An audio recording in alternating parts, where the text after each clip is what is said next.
Okay, in this chapter, we'll introduce the idea of potential energy.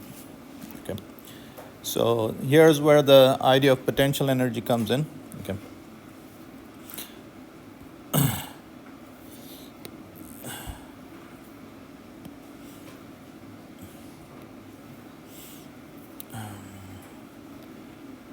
All right. So you learned that the work, when a constant force acts on an object and the object moves through a displacement d, the work done by this force is that's equal to F times d cosine theta.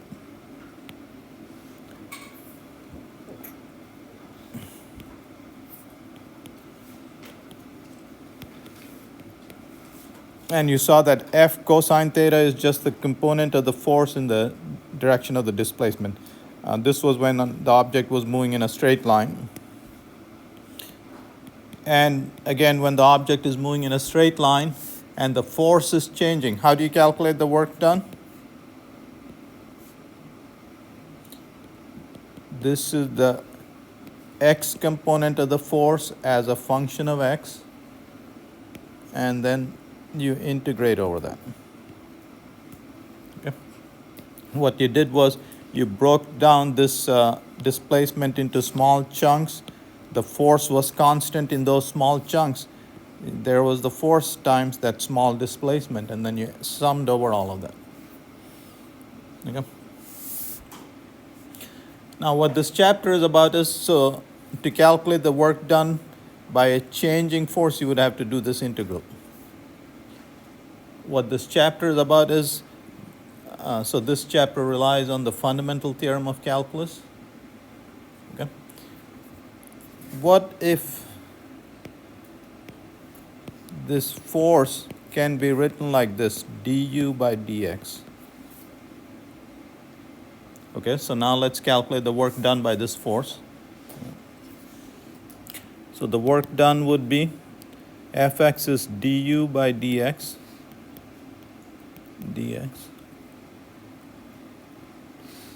All right. What does the fundamental theorem of calculus tell you? The integral and the derivative are inverses of each other. Okay. So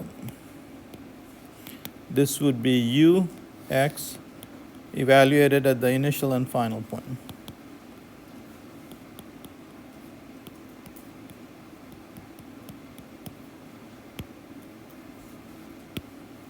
So the work done was very easy to calculate. Okay, so again, let's see what this thing is. Okay, so when the force is changing with, when the x component of the force changes with position, the work done by this force is calculated doing this integral. If this force happens to be a perfect derivative, then calculating the work done is very easy. The work done is just equal to this. You just evaluated this function at the final point minus this function at the initial point. Okay, so calculating the work done is very easy. In what case? When this is true.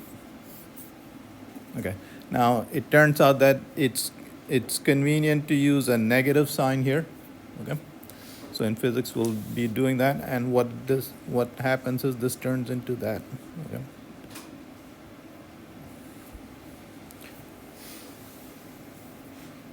This function is called the potential energy function.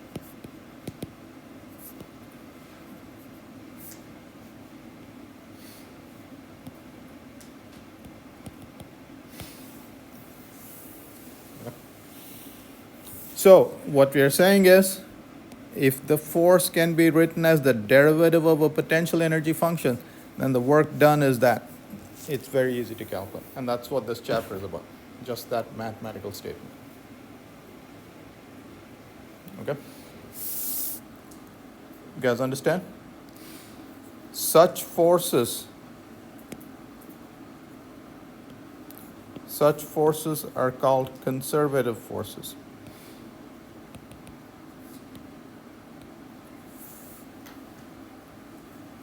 Okay. And there's only three kinds that you'll encounter. Okay. Gravity, spring force, and the electrostatic force, which you'll see in physics 2.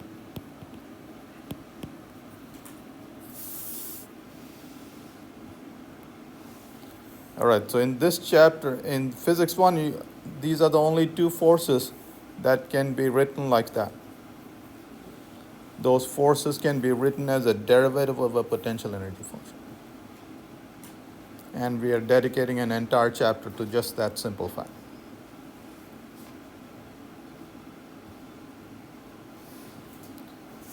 Okay, so if the force can be written like that, what is easy to calculate? The work done by that force is easy to calculate. The work done is just the potential energy at the final point minus the potential energy at the initial point. Yeah? Now, you guys understand that? Okay, so let's get into the slides. So that's what's going on, I guess. So we are dealing with forces that are perfect derivatives. That's all. Yep. Now here's another thing. See, the work done is just this function evaluated at the final point minus the work done at the initial, minus the potential energy at the initial point. Okay, so the work done for this path is the same as the work done for this path.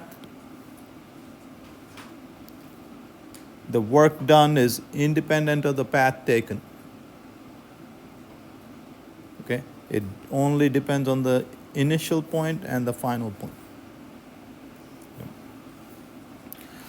All right, so that's what we're dealing with. So you can associate potential energies with conservative forces.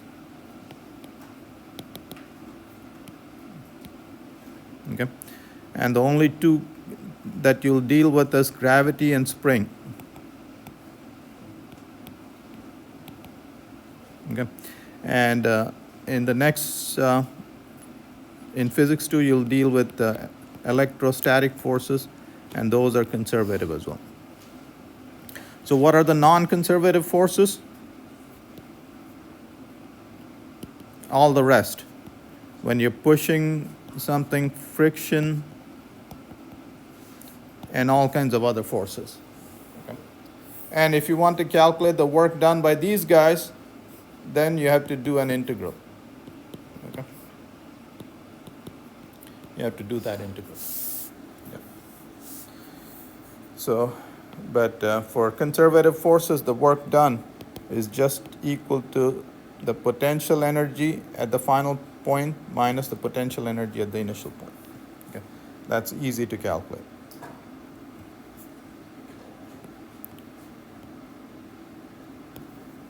Okay.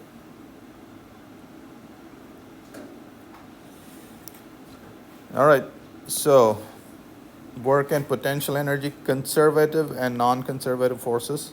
Okay. So what are conservative forces? Yeah. So a force is conservative if it can be written as the derivative of a scalar valued function. Okay, that's in 1 dimension. In 3 dimensions, it'll turn out to be gradient of u. Okay, you guys. So this is in 1 dimension, and this is in 3D.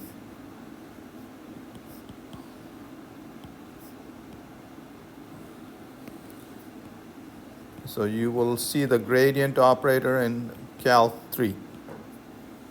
Okay. When you see line integrals and so on, you'll see gradient operators. So a conservative force is a force that can be written like that or that. And what is a non-conservative force? You can't write it like that, that's all. Okay. So examples are conservative forces, gravity and spring force. You pushing on a cart, the force that your car applies, the force that rockets apply, all those are non-conservative forces. Okay. And then we'll talk about conservation of mechanical energy. Mechanical energy is kinetic energy plus potential energy. Okay. Yeah. And then we'll talk about work done by external forces and so on. Okay. So work done by conservative forces is independent of the path taken. Okay. So it turns out that forces that can be expressed like so, the work done by these guys is independent of the path. Okay. So the work done by such a force in going from here to there is independent of what path you take. Okay. So in practice, what this would mean is, so if this was a frictionless surface, this ball rolling down this surface would come out at the same speed no matter what the shape of this guy is. Okay. So gravity is the only one that is doing work here. Okay. And if there's no friction, this ball would come out at the same speed no matter what the shape of this guy is. Okay. So that's an interesting fact. Friction is a non-conservative force. So the work done by friction along this path is different than the work done along this path. Okay. For a conservative force, the work done is independent of the path.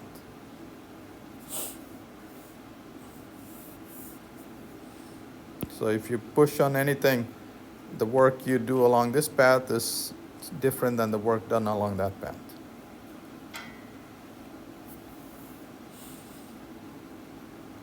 Okay. So it turns out that gravity, what kind of a force is gravity? Conservative force. Okay. And so you can associate a potential energy with gravity. And potential energy is denoted by U, the subscript G telling you that it's gravitational potential energy. Okay. And so it turns out that when only conservative forces act in the system, so for instance, friction is absent, air drag is non-conservative.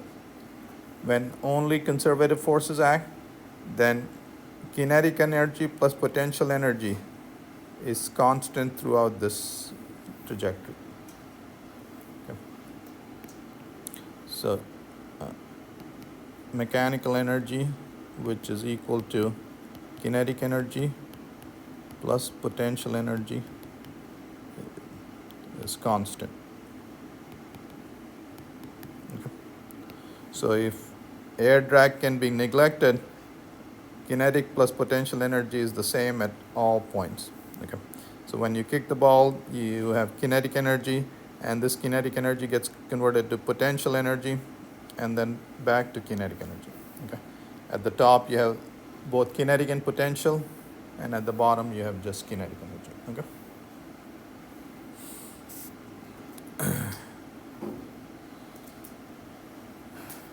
Okay, so we saw that work done by, so when you have a conservative force, the work done by that force can be written as negative of the change in potential energy.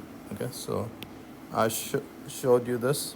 Okay, so when a force is conservative, this force can be written like that, and the work done by that force is change in potential energy, negative of the change in potential energy. Okay, then the work done by such a force is negative of the change in potential energy. Okay. So potential energy can be defined when dealing with conservative forces such as gravity, electrostatics, and spring force. Those are the only three forces that you'll deal with. Okay.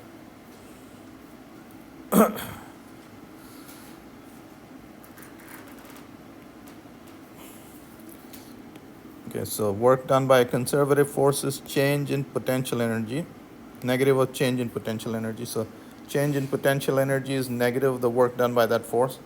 Okay, work done by that force is that. In one dimension, it's that integral. In three dimensions, it's this line integral. Okay.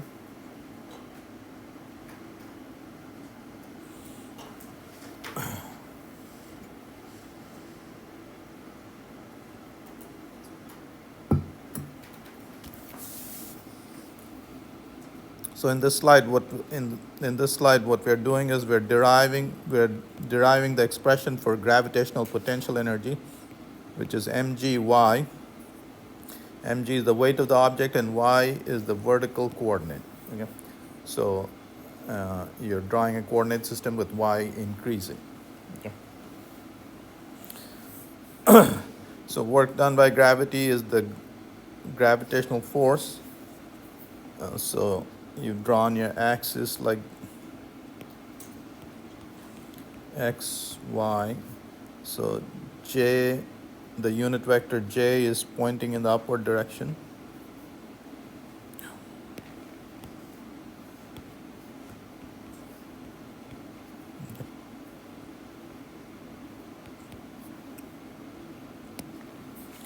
Okay. The gravitational force is the weight of the object acting downwards, so there's minus mgy, and the displacement will do a displacement in the y direction.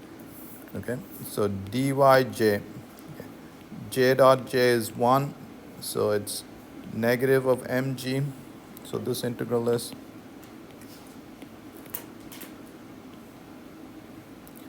dy from the initial to final position. Mg is constant, that'll come out, and integral of y. Okay.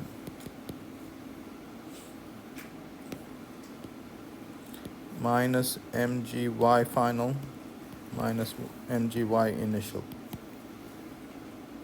Okay, so here's the expression for the potential energy. The gravitational potential energy is mgy. Okay, where y is the vertical coordinate. Okay, in this derivation, we pulled out mg. Okay, why were we able to do that? G is constant. Okay, now G is constant if you're close to the surface of the Earth. Okay.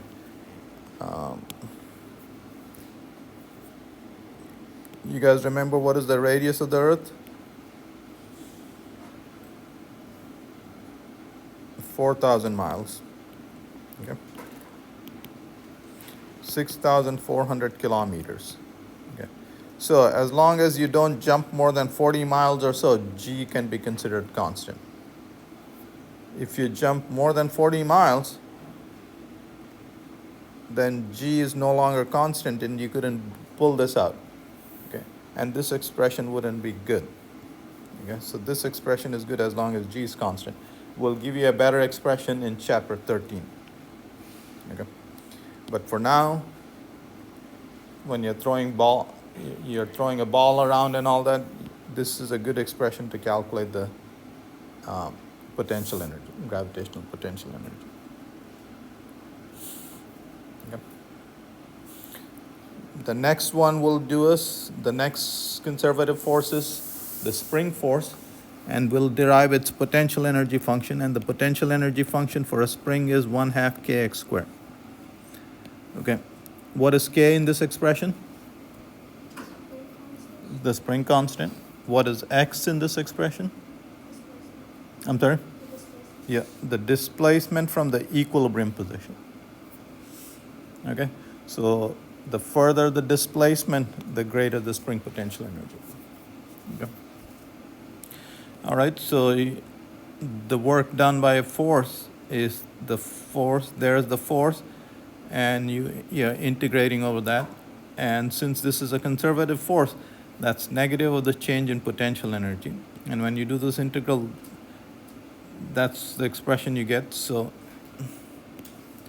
this is equal to U final minus U initial, okay?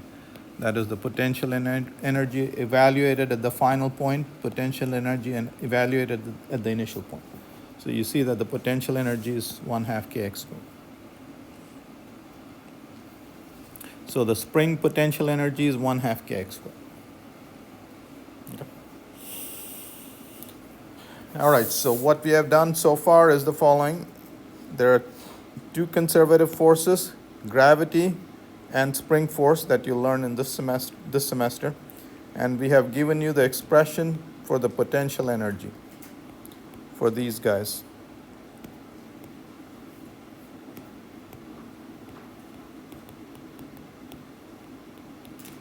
Well, why were we interested in that? If you have to calculate the work done by gravity, it's just mgy final minus mgy initial. It's that easy. When you want to calculate the work done by the spring force, it's 1/2 kx final square minus 1/2 kx initial square. It's that easy. Okay, so knowing this potential energy function is very useful. Okay. But you can't associate potential energy functions with all forces. It's only with gravity and spring force, and then in physics 2 you'll be able to associate it with what force? Electrostatic force. Okay?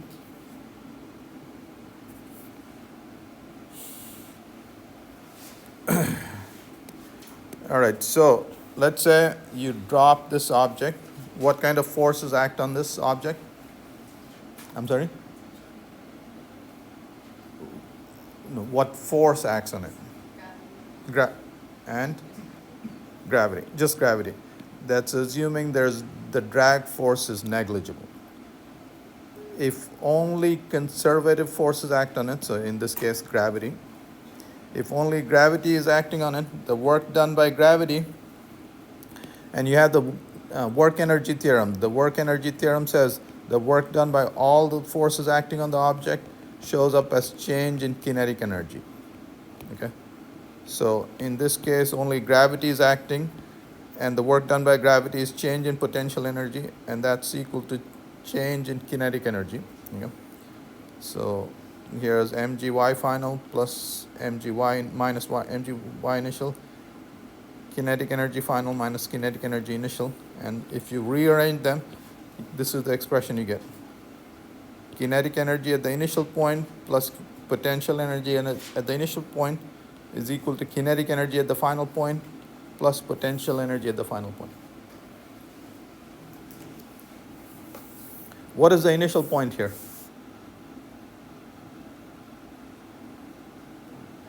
I'm sorry?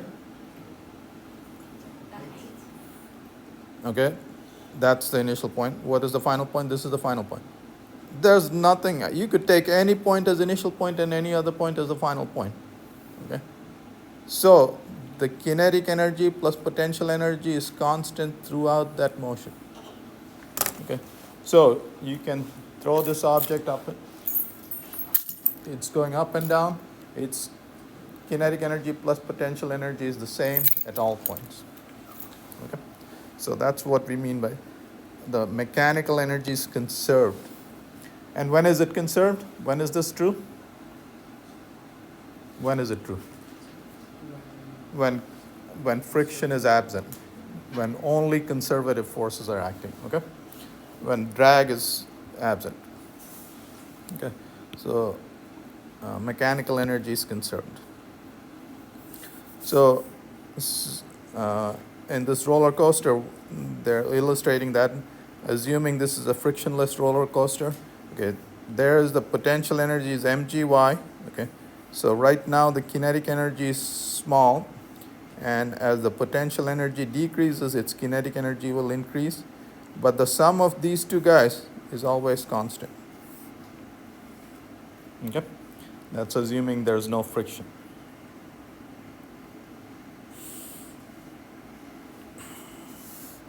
All right, now let's learn to deal with non-conservative forces.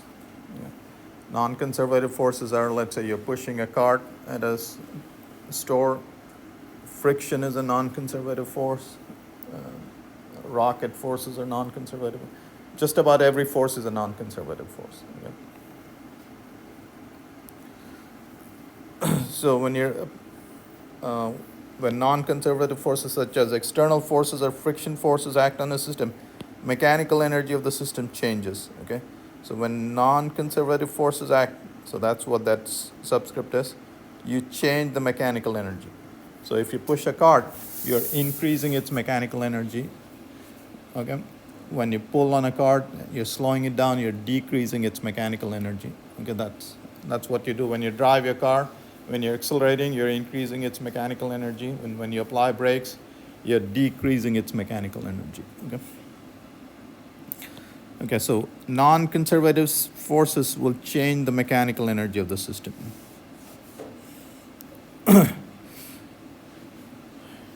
Okay, so you already saw that when friction is acting on a system,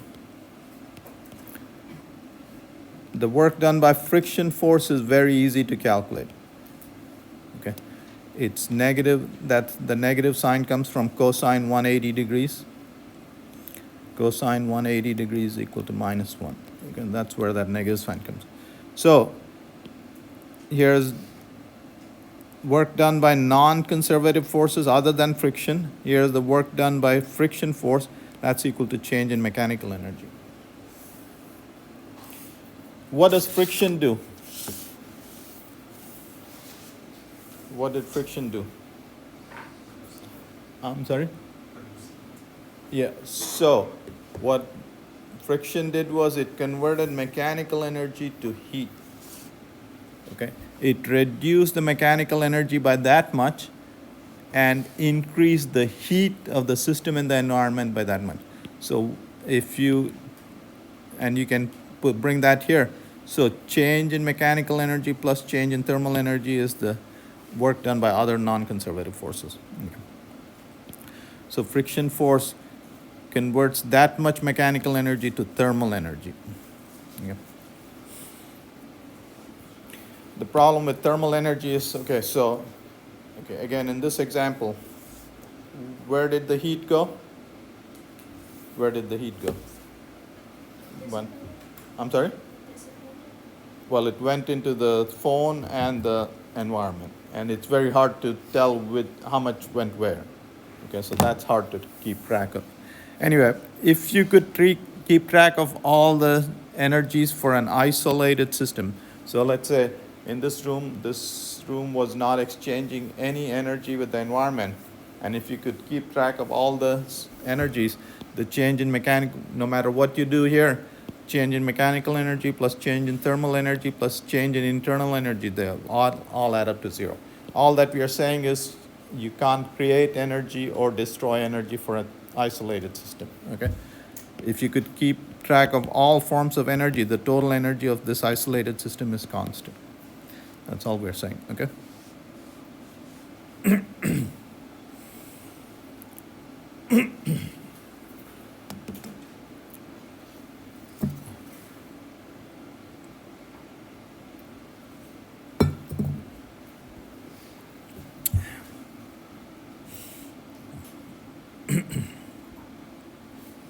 Okay, so let's imagine a glider like this that's has attached to springs. If you pull on this side, this spring is compressed and this is stretched, and the glider will be pulled back this way. If you push it in this direction, the glider would be pushed back this way. It turns out that if you draw the potential energy curve for this guy, that's how the potential energy curve looks like.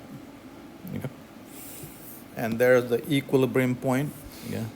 And if that is the total energy, the glider will slide up to there and then come back. And if it'll go up to there and then come back. Okay. So if that is the total energy, and if there's no friction, what will happen? So if you pull the glider this far and let go, it'll oscillate back and forth like that. How long will it oscillate like that? I'm sorry? Forever if there is no friction. Okay, so that would be a perpetual motion machine. Okay, so the behavior of this system can be deduced if you just give me that potential energy curve. Did you guys understand that? So if you want to understand the behavior of a system, all I need is the potential energy curve for various configurations of the system. And I'm able to figure out what the motion of the object of the system will be. Okay?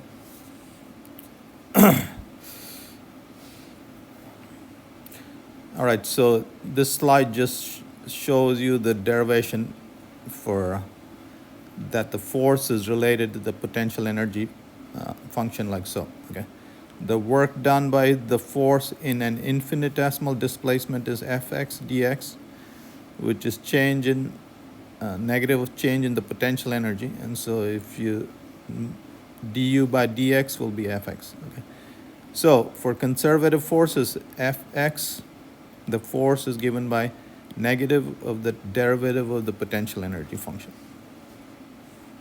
So for conservative force, the conservative force is equal to the negative of the derivative of the potential energy with respect to position. Okay? In 3 dimensions, that generalizes to the force is negative of the gradient. Okay. So here is the potential energy function. That's a function of x, y, and z. The gradient, do you guys know this operator? Anybody know this operator? All right. So let's look at the gradient.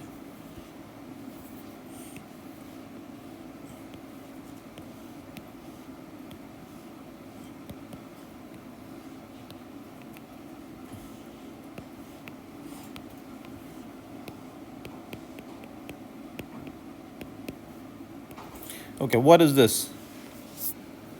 This is a function of 3 variables. It's a scalar valued function. What does that mean? For every point, it'll spit out a number. Okay? This would be a vector valued function.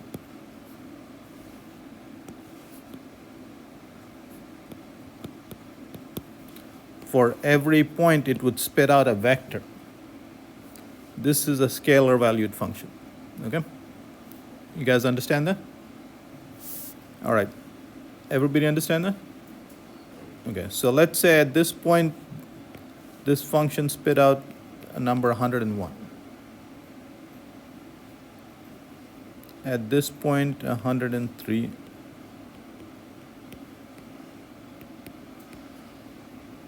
And so on. That's what this function is doing, right?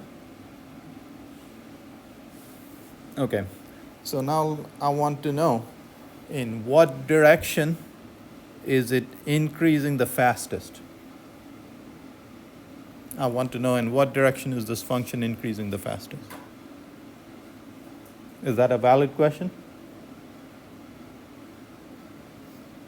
Let me give you another example. Let's say you're climbing a mountain or whatever. So if you're going on a mountain, you can ask in what direction is the height increasing the fastest, right? If you're going around like that, the elevation is not changing. If you're going along this direction, the elevation is decreasing. If you're going in this direction, the elevation is increasing the fastest. Okay, so just like that.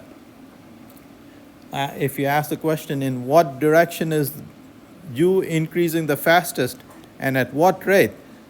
So you can see that it's increasing the fastest in this direction. Okay? And that is what the gradient operator gives you.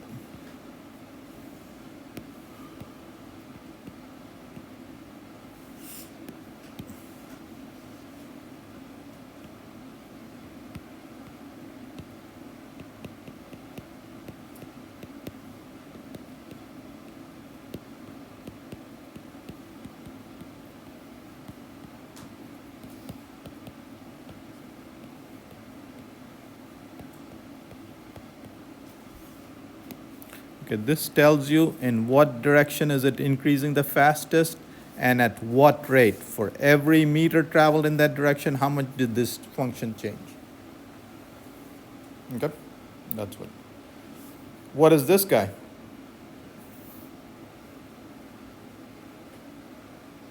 What is the partial derivative? Okay, so if you're standing here and if you travel parallel to the x-axis, for every meter traveled along the x-axis in the parallel to the x-axis, how much did this change? That's what the partial derivative with respect to x gives you.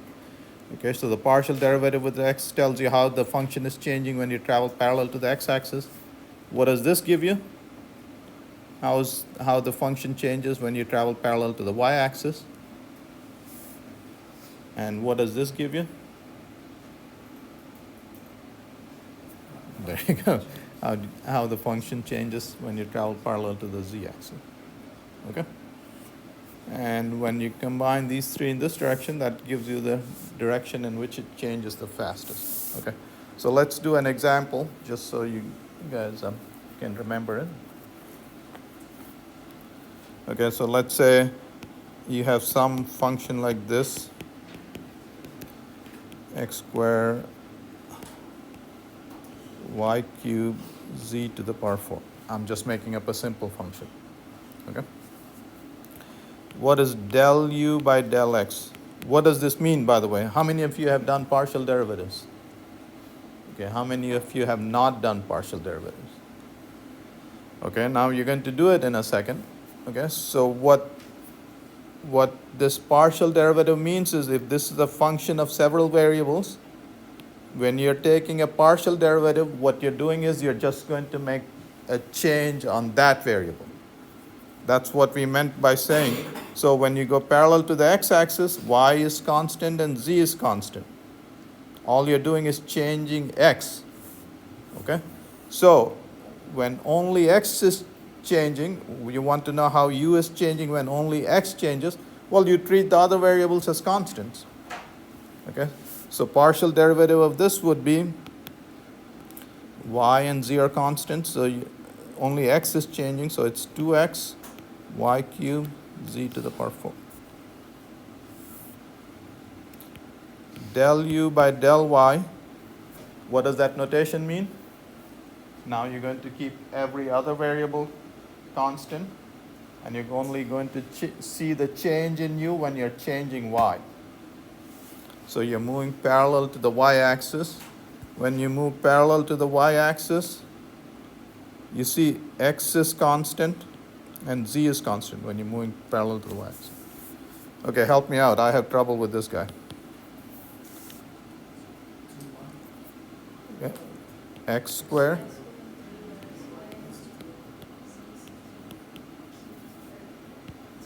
Okay. Abigail, help me out with this one.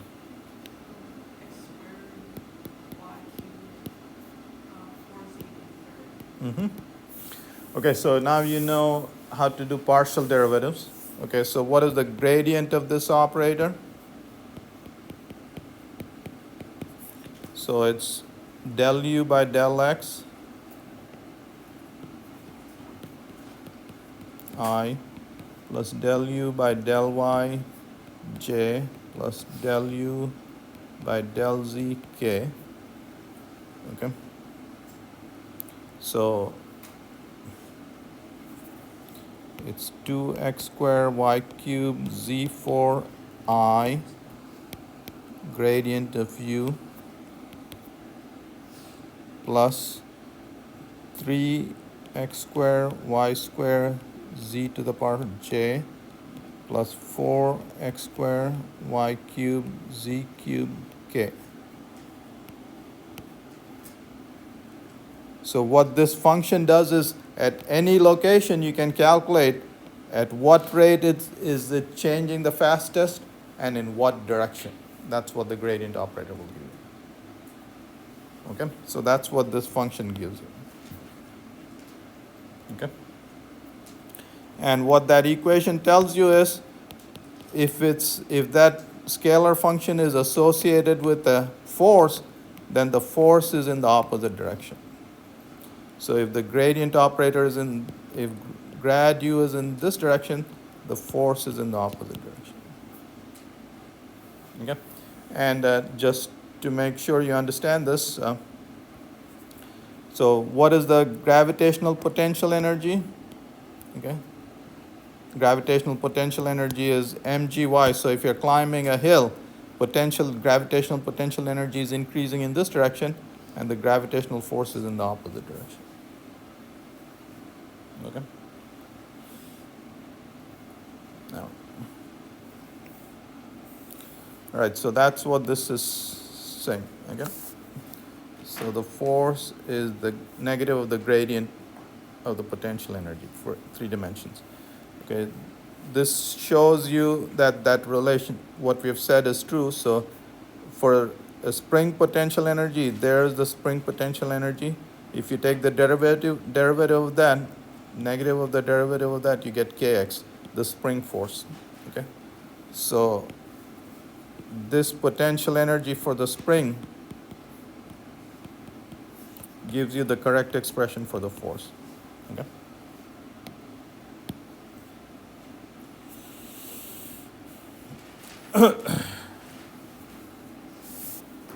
Okay. When last week we did the forces in equilibrium experiment, that ring was in what kind of equilibrium? We said, was it stable equilibrium or unstable equilibrium? Huh? Stable equilibrium. Okay. So here's a potential energy function for some system. Okay, the minima of the function are extrema, minima or maximum points are equilibrium points. This is stable equilibrium, this is unstable equilibrium, and these points are neutral equilibrium points. Okay, okay.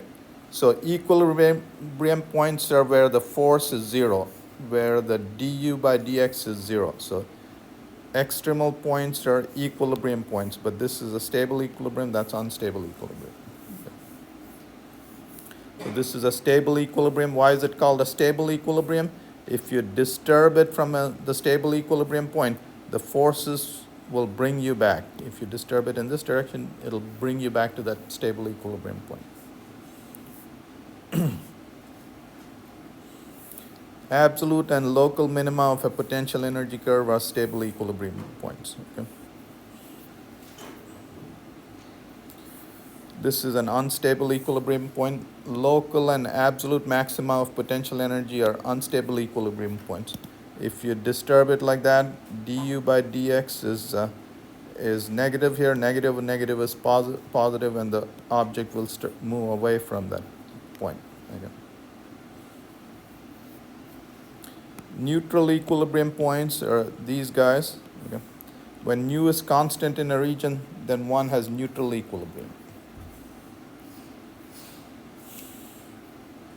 Okay. So here is a potential energy curve for a diatomic molecule. Okay. What this curve is telling you is the following. So what is a diatomic molecule?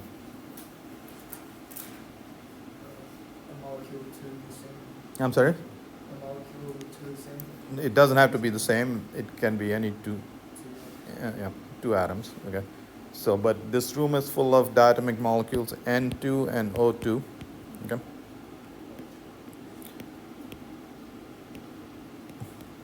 So these are same molecule. Carbon monoxide is a diatomic molecule with different atoms. Okay.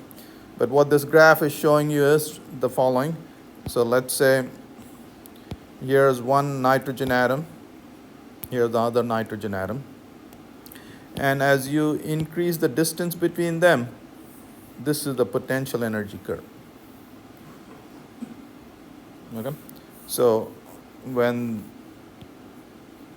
the molecules are real close by, then there's a repulsive force between them. Okay? And if you bring them closer, du by dx is negative, negative of negative is positive. The force wants to push the molecules apart. When they're too far apart, du by dx is positive.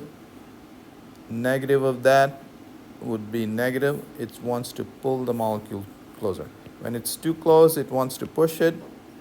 And when the atoms are too far apart, it wants to pull it. Okay? So what this curve shows you is where will these guys be? What is the equilibrium position? And the equilibrium position is when the force is zero. And that gives you the bond length for this diatomic molecule. So this is the equilibrium bond length for these molecules. Okay? So if you have a curve like that, then you can figure out the bond length for this diatomic molecule. And these are the excited states. Okay, so the vibrational excited state, and the molecules can vibrate. Okay, so this is so to find those energy levels, you have to know quantum mechanics.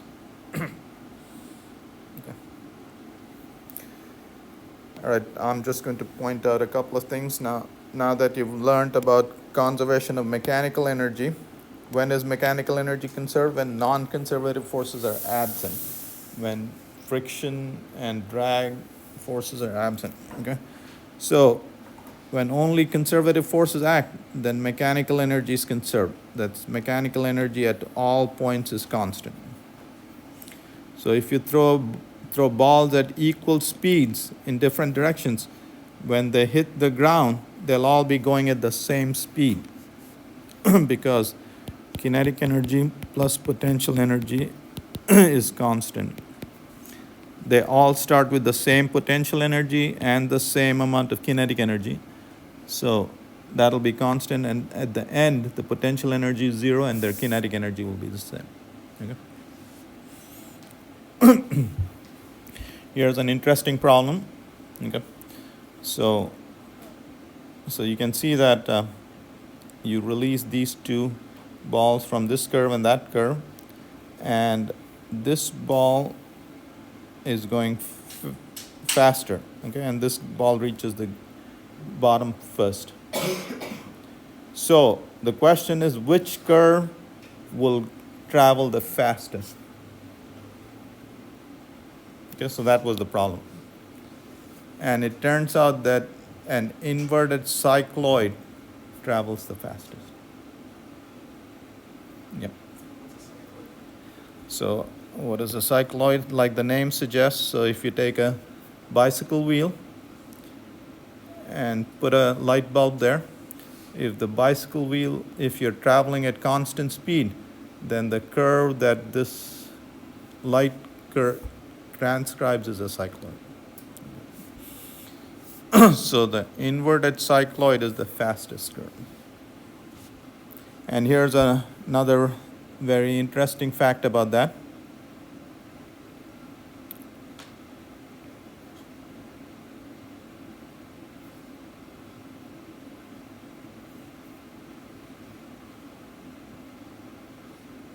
Okay, so here's the inverted cycloid. What do you notice? All the spots reach the bottom at the same time. Right, it's a tautochrone as well. No matter where you start, you're reaching the bottom at the same time. So that curve it's the fastest curve, and it's also taking you the same time no matter where you start. Okay. So very interesting. So this is an inverted cycloid. Yeah.